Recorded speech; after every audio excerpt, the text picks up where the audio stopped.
morning, everybody. Thanks for joining in. Hope everybody had a great weekend. It rained here where I'm at basically all day yesterday, so wasn't much to do outside anyway. So, I mean, I would have watched the Jets game regardless, but either way, the weather was kind of made me not feel bad for watching a game like that. Since the weather was bad, I couldn't do anything anyways. So let's talk about the game yesterday. I mean, what a win. I guess is the only thing you can say about it is what a victory. That had to be one of the worst, sloppiest football games I've ever seen in my life, and I've been watching football my whole life. I've been a New York Jet fan my whole life, and that game right there is one of the worst games I've ever seen played by two teams. But at the end of the day, the Jets won. How did we win? I have no idea. I was getting so mad at that game, I actually shut it off, went into my room, started playing video games, and I played the game on my phone. That because I couldn't stand to really pay 100% attention to him. It was so bad. Next thing I know, it's a 4th and 10. Zach takes a sack. Game's over. Pretty much the game's over. Giants can't do shit. Luckily for us, they couldn't. And Zach gets the ball back. The Jets get the ball back, and all of a sudden he's throwing darts down the field, and they get a field goal with the last second left in the game to tie it, and they win it in overtime. I just couldn't believe it. I just couldn't believe it. You talk about an early Christmas present. That was one of them.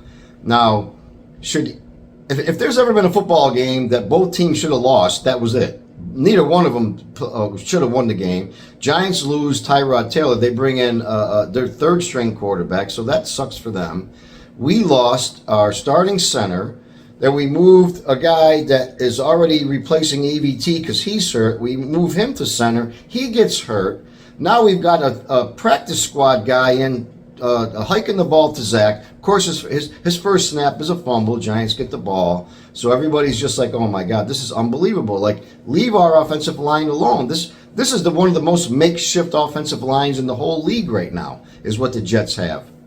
So here you're thinking, oh God, this is not gonna end well at all. And Zach is not playing very good ball yesterday. Now we can make up excuses, and I don't mean by saying excuses for why he played bad. It was a shitty day yesterday. I mean, it literally rained all day there. I can't even imagine how you throw in a football that's all soggy to guys accurately when it's just soaking wet, raining all day. So that had to play some factor into how he was playing. He's got to stop taking them sacks, though. Throw the goddamn ball somewhere. I could throw it on the dirt. Get a penalty for grounding, but stop taking those sacks, man. He's got to stop doing that. He's been playing better. Yesterday was not a very good day for him. There's no way of sticking up for him or blaming everybody else for what happened. Yesterday he played crappy, but everybody played crappy. There was 4 drops yesterday.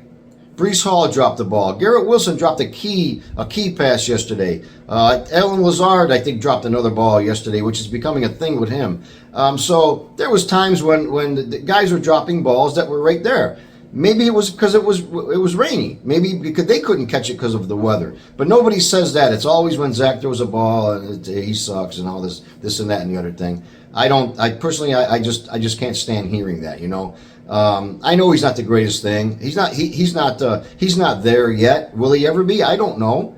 But as Jet fans, we got to stay behind the kid, because I'll tell you right now, when it came down to it, and he came out and he flinged that ball down the field, got us into field goal range, dropped the ball, snapped the ball and downed it so we could get with 1 second left. You got to give him credit for something at least. Stop all this bashing. He sucks. I saw a couple of guys. I was watching the game, you know, and I followed some stuff. It was like, I would have benched him. I'd have benched him. For who? Tim Boyle? What the hell is Tim Boyle going to do in there? Nothing. What, Trevor Siemian? There's a reason the guy's been on 15 football teams in his career. Who are you going to put in there? I would have benched him. I was just like, you know, this is just talking stupid, because who are you going to bench him for? Somebody else is going to come in there and fling the ball in the middle of a rainstorm and kill the Giants? I doubt it. So let's just be happy we won the ball game. And was it an ugly win? You goddamn right it was. It was one of the worst games I've ever seen. But at the end of the day, we are on a 3-game win streak. The Jets are 4-3. Now, moving forward, looking forward, I'm gonna do some videos during the week, talk a little bit more about the trade deadline. If we get anybody, if we don't, who should go, who did go, because the trade deadline is tomorrow, so there's not much time to talk about it. But I really certainly hope they look for offensive line, because we are shredded on our offensive line. Maybe another wide receiver. I don't know. But I believe that somebody like Dalvin Cook could really go, because this guy is just a shell of himself. Carl Lawson, I hope the Jets keep him. I really think he still can be a factor for the team. So, but who knows what they're doing? But they got to do something to get some offensive linemen in here, because we're in trouble when it comes to that. And I don't understand too, like this Hackett guy. I mean, I don't know what some of these play calls are very questionable. 3rd and 1, the Jets go with an empty backfield. Like there's not even a threat that a guy's going to run the ball up the middle or he's going to go to the side. Is that going to hit him on a quick out? There's nothing. I don't see a team in the NFL that does it as much as the Jets do on 3rd and 1.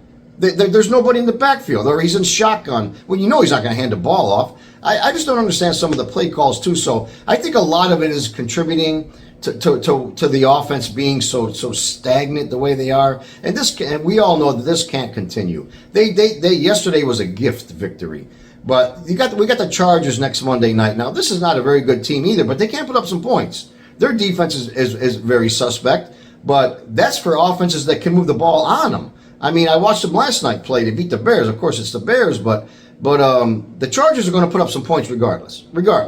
We're not going to hold them to 10 points. I doubt it very seriously.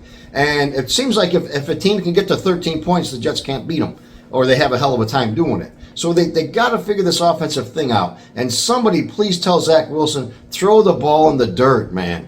I don't care who's open, if anybody is. I don't care if you do something. He's got to stop taking these sacks. And he still, and once in a while, holds the ball a little bit too long. But I'll tell you, in his defense yesterday, the 4 drops, they were some crucial drops. They could have been first downs, they weren't.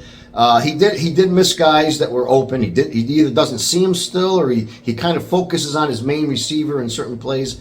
I don't understand. I think that's still a problem that he has. He does. I'm not defending him at all, but I will say this: that when push came to shove, and when he needed to make plays, he made them. He got us down there, tied the ball game, and we won the game in overtime. So hate on the guy all you want, but he did make it happen. We did get the win, and you can't say that the Jets won despite of Zach Wilson yesterday. They won because he moved the ball down the field when he had the chance. He moved the ball down the field with a couple of passes, big ones, and they got the field goal, won the game. So at the end of the day, he came through, and we got the win. So let's all be happy about that. We're on a 3-game win streak. We're 4-3. We're right in the thick of things. And the Chargers game coming up is going to be something that we can't just do field goals. We can't have this kind of offensive play. We've got to get that ball in the end zone. We've got to do better than this. But anyway, listen, we won the game. The Jets are 4-3, and we're right in the middle of it. So be happy, Jet fans. Don't look at this as a negative. This was a very crappy day yesterday, raining, and it was just an ugly day, an ugly game. Hopefully we get this thing moving forward. We get some offensive linemen in the house before the trade deadline, and things move forward a little bit better. We'll talk more during the week about the upcoming Charger game and what happens during the trade deadline. So thanks for listening to the video, and please hit that like button if you enjoyed it, and please subscribe to my channel. Helps me out a lot when you do. So everybody have a great day, and we'll talk to you soon. Bye now.